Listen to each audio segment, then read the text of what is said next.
ఇంకా ముందు ముందు జరిగితే జరగవచ్చు, ఎప్పుడు జరిగిద్దో తెలీదు. ఆ వివరాలు వస్తే కనుక మళ్ళీ మీకు ప్రకటిస్తాను. సో ఇక్కడ నేను చెప్పదలుచుకున్న విషయం ఏంటంటే, క్రైస్తవ ప్రచారకుల్ని మనం ఎవరూ అడ్డుకోవాల్సిన అవసరం లేదు.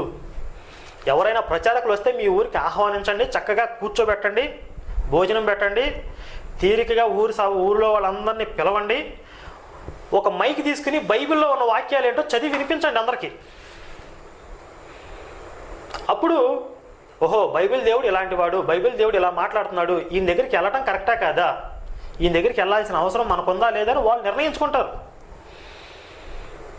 మీరు ఏదో బైబిల్ పట్టుకొచ్చాడు కనుక వాడిని అడ్డుకుందాం, వీడు మత మార్పిడి చేస్తాడు, ఆ యాంగిల్ ఏం అవసరం లేదు. ఇలా అడ్డుకుంటే వీళ్ళు ఈ రకంగా రెచ్చిపోతారు. అలా అడ్డుకోవడం కరెక్ట్ కూడా కాదు. వాడు ఎంతవరకు ఇతరుల మత విశ్వాసాల జోలికి పోకుండా బైబిల్లో ఉన్న విషయాల్ని ప్రచారం చేసుకుంటున్నాడో అంతవరకు కూడా మనం వాళ్ళని